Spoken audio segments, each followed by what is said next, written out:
Good morning, students. Our new topic today will be chemical equation.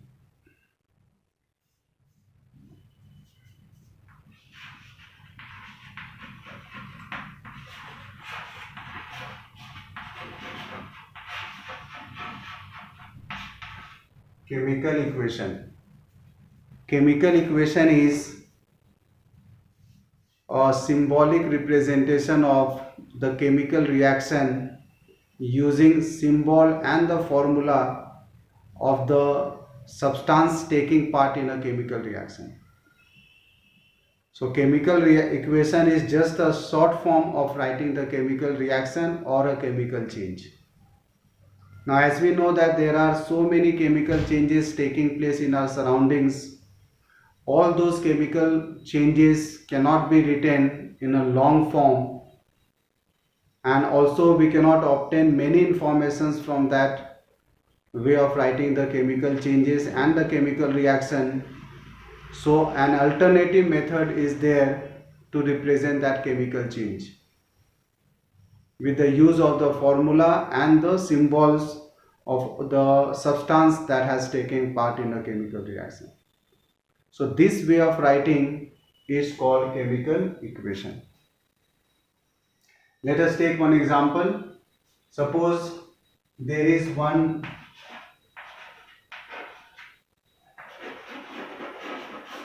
chemical change due to burning of coal.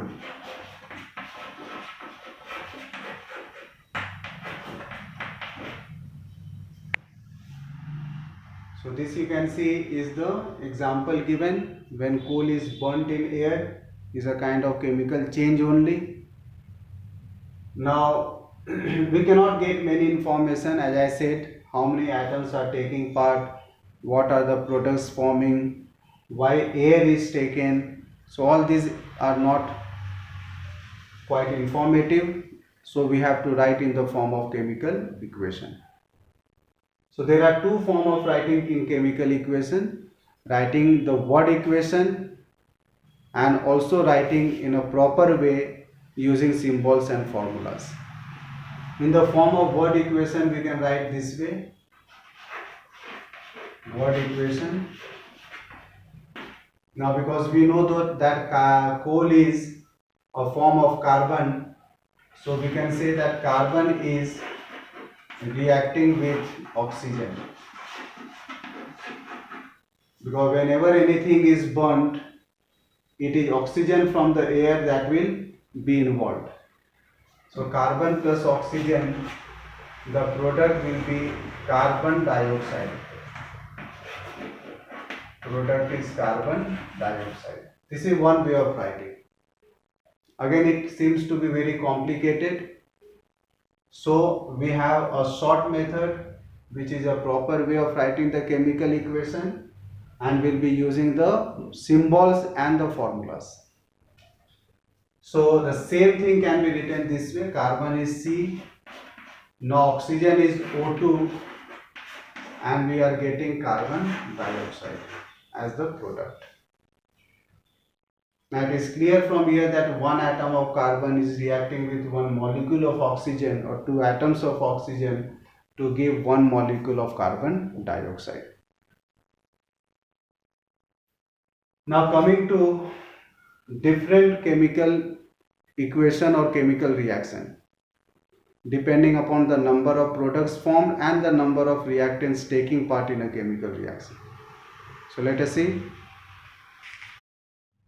So we can write chemical reaction involves number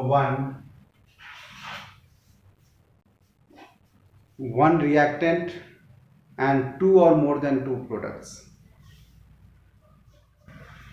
One reactant and two or more products.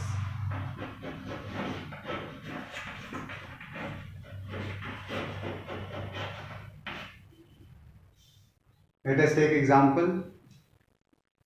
So we can take one example like calcium carbonate. When heated, it gives calcium oxide and plus carbon dioxide. So you can see here there is one reactant and the products are two. There can be more than two products also, like silver nitrate when is heated, when it is exposed to sunlight.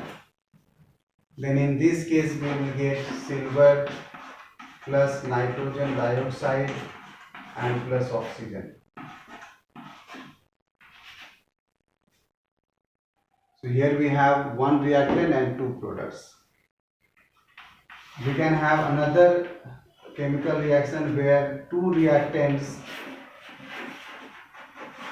and two products are involved.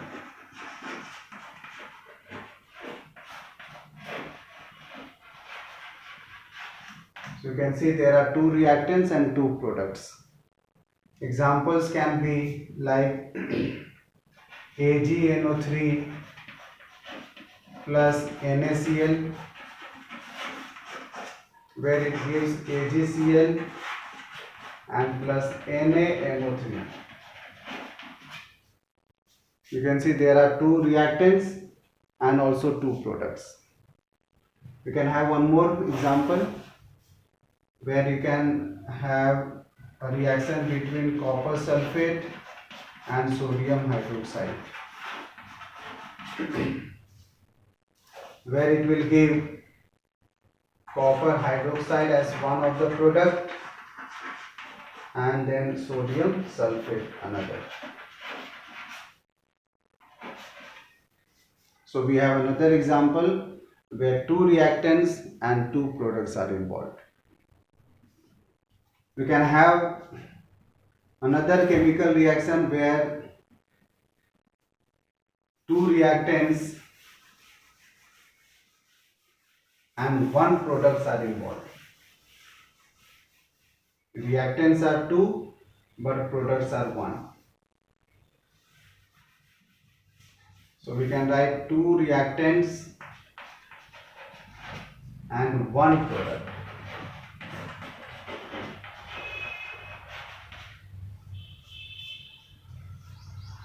So examples can be like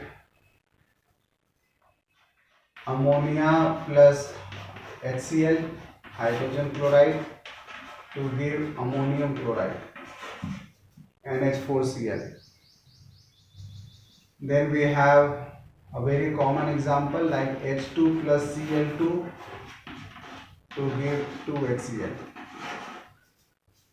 So you can see there are two reactants but products are one. Now there can be another chemical reaction where two reactants are there but the products can be three or more than three.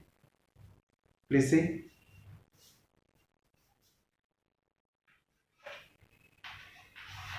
Two reactants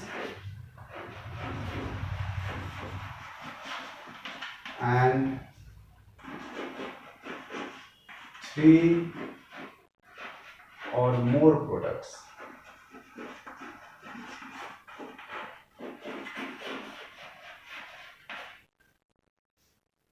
Again, a very common example will be a reaction between sulfur plus nitric acid. The reactants are two, but see the products, it will be giving H2SO4 plus nitrogen dioxide and plus water. So we have two reactants and three products. Now coming to skeleton and a balanced chemical equation. Skeleton equation and a balanced chemical equation.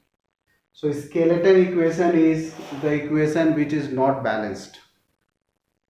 Whereas we know that according to law of conservation of mass, the mass of reactants are always equal to mass of products.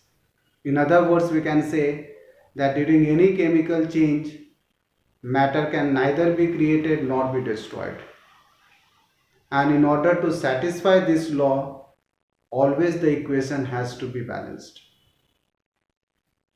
So skeleton equation is an unbalanced equation which does not satisfy the law of conservation of mass, but the balanced chemical equation is an equation that satisfies or complies with the law of conservation of mass.